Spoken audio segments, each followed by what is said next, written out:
నమస్తే సాయిరామ్. సమర్థ సద్గురు సాయినాథ్ మహారాజ్కి జై. మన సాయి భక్తులందరికీ నమస్తే అండి. అందరూ ఎలా ఉన్నారు, ఏం చేస్తున్నారు? ఈరోజు వీడియోలోకి వెళ్లే ముందు బాబాగారి ఆశీస్సులు మీ అందరికీ దొరకాలని మనస్ఫూర్తిగా కోరుకుంటున్నాను. ఇంకా ఈరోజు బాబా ఏమంటున్నారు అని అంటే అండి, మనం తెలుసో తెలియకో ఏదో ఒక తప్పు చేస్తూ ఉంటామండి. ఆ తప్పులలో ఇప్పుడు బాబా చెప్పబోయే ఈ తప్పు అనేదండి, నిజంగా ఎవ్వరూ కూడా ఈ విధంగా మాత్రం అస్సలు ఆలోచించకూడదు. అలా ఆలోచించడం వల్ల మనకి, మన కుటుంబానికి అది తిరిగి రావడానికి అవకాశం అనేది ఉంటుందండి. దానివల్ల ఎన్నో నష్టాలు అనేవి మనకు కలుగుతాయి అన్న ఒక మంచి సందేశాన్ని ఈరోజు తెలియజేస్తున్నారు. ఇంకా బాబా ఏమంటున్నారు అనేది కూడా తెలుసుకుందాము. ఇంకా వీడియోలోకి వెళ్ళడానికి ముందుగా మన ఛానల్ని కొత్తగా చూసేవాళ్ళైతే కనుక ప్లీజ్ సబ్స్క్రైబ్ చేసుకొని చూడండి. వీడియో నచ్చితే కనుక ఒక చిన్న లైక్ చేసి సపోర్ట్ చేయండి. ఇంకా బాబా అన్నట్టుగా అండి, మనం ఎప్పుడూ కూడా ఆలోచించకూడని ఒక విషయం అనేది ఉంటుందండి. అంతేకాకుండా అలా చేయటం వల్ల అది నిన్ను, నీ కుటుంబాన్ని నాశనం చేస్తుంది తల్లి అని చెప్పి అంటున్నారు. అస్సలు ఆలస్యం అనేది చేయకుండా ఒక్కసారి విని చూడు నా మాటల్ని అంటున్నారు. ఇంకా బాబా గారు చెప్పబోయే ఈ మాటల్ని ఒక చిన్న కథ ద్వారా మీకు తెలియచేస్తానండి. అప్పుడే మీకు కూడా క్లియర్గా అర్థమవుతుంది. ఒక ఊర్లో అండి ఒక బాబా భక్తురాలు, ఆవిడ ఇడ్లీ కొట్టు పెట్టుకుందండి. రోజు కూడా ఇడ్లీ వ్యాపారం చేస్తూ ఉంటుందన్నమాట. ఆవిడకి ఒక చిన్న ఆశ అనేది ఉందండి. ఏంటి అని అంటే, ఆవిడ చేసే వ్యాపారంలో అంటే ఇడ్లీలు అమ్మే వ్యాపారంలో ఇడ్లీలు రోజు కూడా ఒక 4 ఇడ్లీలని ఎవరికో ఒకళ్ళకి, తెలియని వాళ్ళకి దానంగా పెట్టాలి అనేది ఆవిడ కోరికండి.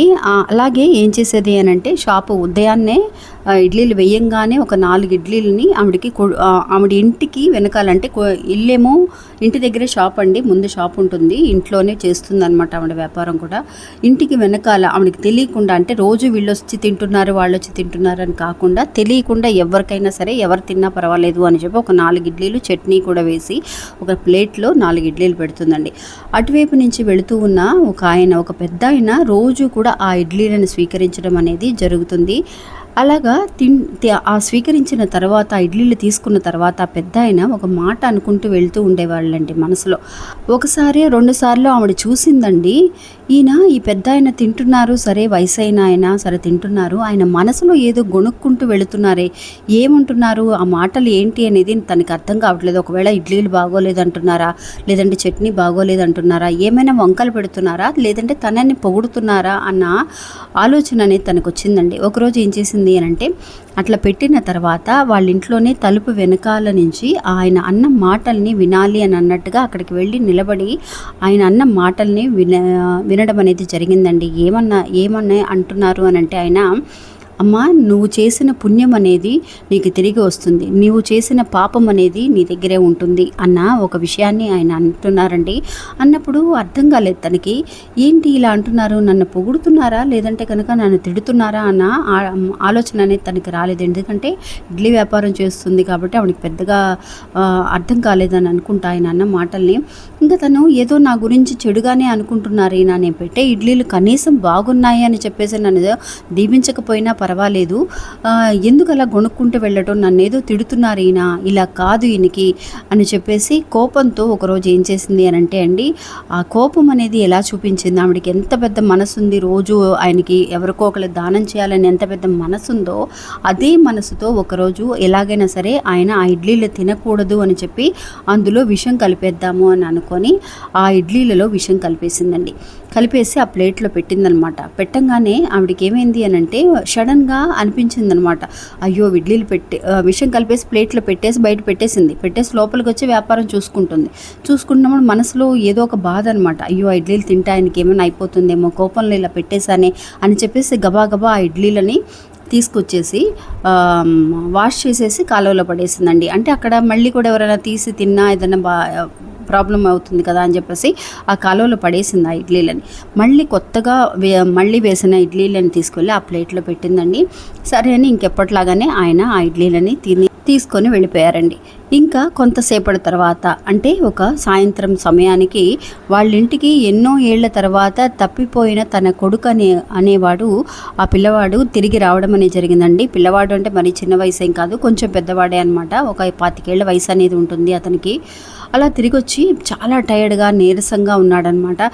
ఆ తల్లికి ఆ కొడుకును చూడంగానే ఎప్పుడో చిన్నప్పుడు తప్పిపోయిన తన కొడుకు ఇలా తిరిగి వస్తాడని అస్సలు అనుకోలేదండి. అలా తిరిగి రావడం, చాలా నీరసంగా ఉన్న ఆ కొడుక్కి అసలు సంతోషాన్ని పట్టుకోలేక, నాయనా అసలు నువ్వు మళ్ళీ తిరిగి వస్తావని అనుకోలేదు, అసలు ఏమైపోయావు, ఎక్కడికి వెళ్ళావని తన కొడుకుని లోపలికి తీసుకొచ్చి మాట్లాడుతూ, నాయనా ఉండు నీకు తినడానికి ఏమైనా తెస్తాను అని తన దగ్గర ఉన్న ఇడ్లీలను తీసుకొచ్చి పెట్టబోయిందండి. అప్పుడు ఆ కొడుకు అన్నాడు, అమ్మ నాకు కడుపు నిండుగా ఉందమ్మా, నేను అలసటతో నాకు చేతిలో ఒక చిల్లి గవ్వ కూడా లేకుండా చాలా దూరం నడిచొచ్చానమ్మా. నేను నడిచొస్తూ ఉన్న దారిలో ఒక చెట్టు కింద పడిపోయినప్పుడు ఎవరో ఒక పెద్ద ఆయన నన్ను లేపి మొహాన కొంచెం నీళ్లు జల్లి తాగడానికి నీళ్ళు ఇచ్చి ఆయన చేతిలో ఉన్న ఇడ్లీలని నాకు తినమని ఇచ్చాడమ్మా.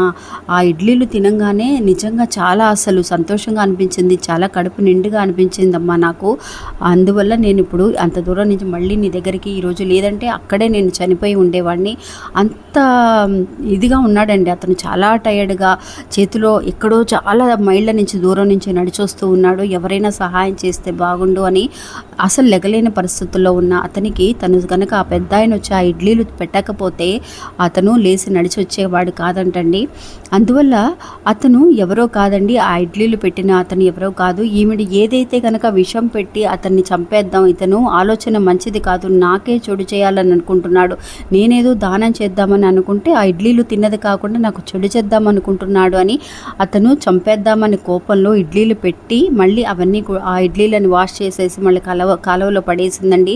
లేదంటే కనుక అదే విషయం తీసుకొచ్చిన ఆ ఇడ్లీలను కనుక అతను తీసుకువెళ్ళి అదే ఇడ్లీలను అతని కొడుకు కనుక పెట్టగలిగితే తను చేసిన కర్మ అనేది తన దగ్గరికి తిరిగి వచ్చినట్టు అయ్యేదండి. అంటే అతన్ని చంపేద్దామని అనుకున్న తను ఎన్నో ఏళ్ల నుంచి ఎదురు చూస్తున్న తన కొడుకు తిని చనిపోయి ఉండేవాడండి.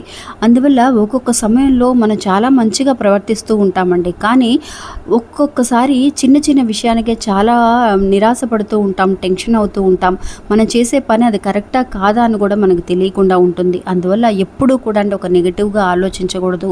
అలా ఆలోచిస్తే అంటే ఎదుటి వాళ్ళకి అస్సలు చెడు చేయాలన్న ఆలోచన అస్సలు రాకూడదు అని చెప్పి ఆలోచన మనకి బాబా ఈ కథ ద్వారా తెలియజేస్తున్నారండి. అలా గనక తెలియజేస్తే అది ఏమవుతుంది, ఎంతకి దారి తీస్తుంది అనేది బాబా ఈరోజు తెలియజేస్తున్నారు. నిజంగా తన వంశానికి ఒకే ఒక కొడుకండి, తన కొడుకు కోసం మాత్రమే తన బతుకుతుంది.